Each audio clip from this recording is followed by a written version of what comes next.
Ոսկու գինը շարունակում է աճել, մինչդեռ կրիպտոարժույթները կտրուկ էժանացել են շուկայի ցնցումների պատճառով։ Տնտեսագետ Ատոմ Մարգարյանը Օրագիր Նյուզի հետ զրույցում հաստատեց, որ այո, ոսկու գներն աննախադեպ սրընթաց աճել են, ինչը ֆունդամենտալ պատճառներ ունի։ Հիմնական պատճառների մեջ նաև Միացյալ Նահանգների եւ Չինաստանի առևտրային պատերազմն է, ուղղակի ասեմ, բաց եւ այսպես ասած խաղ առանց կանոնների, կարծես թե մրցավազքի մեջ են այս երկրները, բնականաբար եւ իհարկե Միացյալ Նահանգների նախագահի անկանխատեսելիությունն է։ Այդ մարդը մի բան կարող է ասել առավոտյան, երեկոյան հերքել, հաջորդ առավոտը ուրիշ բան ասել եւ անել, եւ բնականաբար շուկաները արձագանքում են, առաջի հերթին շատ զգայուն են արժութային շուկաները, բարձր տեխնոլոգիական ընկերությունների, բաժնետոմսերի, ակցիաների շուկաները։ Մյուս կարևոր ֆունդամենտալ պատճառներից մեկը աշխարհում գոյություն ունեցող պատերազմական լարվածությունն է, ինչպես նաև գունավոր մետաղների եւ հազվագյուտ մետաղների շուրջ ընթացող մրցապայքարը, որն ազդում է արժութային ակտիվների գնանշումների վրա։ Ինչ վերաբերում է կրիպտոարժույթներին, կրիպտոարժույթները եւս, այսպես ասած, փախստավայր է, եթե կարելի այդպես ասած խնայողությունների, ինչպես ոսկին, բայց այնուամենայնիվ ավելի տատանողական է, ավելի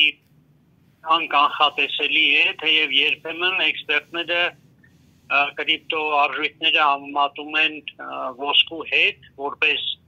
խնայողությունների վերջին հանգրվան, բայց ըստիս դա այդպես չէ,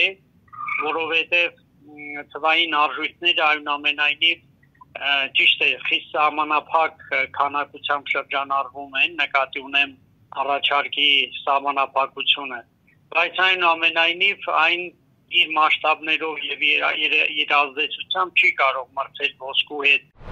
Տնտեսագետի խոսքով այն, ինչ կատարվում է այսօր ոսկու հետ, ընդհանուր առմամբ գլոբալ ճգնաժամերի, այդ թվում դոլարի ճգնաժամի հետևանք է։ Հայաստանի տնտեսությունը դոլարայնացված է նախ, պետական պարտքի ըստ էության գրեթե կեսը ամերիկյան կամ արտարժույթով վերցրած ուրեմն միջոցներն են, որոնք այո կարող են եւ արժեզրկվել եւ արժեզրկվում են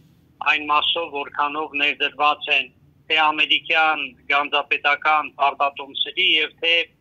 արտասահմանյան բանկերի թղթային արխիվների վրա։ Դրանք չես կարող արագ վերածել այլ ավելի կայուն, ավելի հուսալի ակտիվների, այնպես որ այդ խոցելիությունները,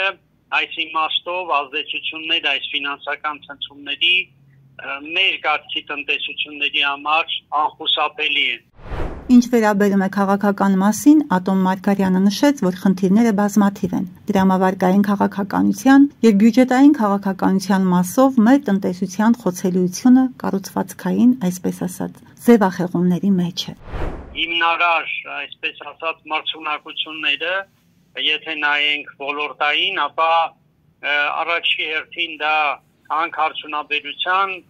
գերակշռությունն է որպես արտահանման սեկտոր, վերամշակող տնտեսության խոցելիությունն է եւ արտահանման շատ թույլ կարողությունները եւ իհարկե կախվածությունը, միակողմանի կախվածությունը էներգակիրների ներկրումներից։ Սրանք են հիմնական ըստիս ազդեցությունները, որոնք այսպես ասած բացասաբար են անդրադառնալու մեր տնտեսական հեռանկարի վրա, մանավանդ որ Հայաստանը իր պաուսների մեջ ըստ էության չունի մետաղական ոսկի, թեև ոսկի արդյունահանող եւ արտահանող կամ վաճառող երկիր է։ Հասմիկ Մովսիսյան, Օրագիր Նյուզ։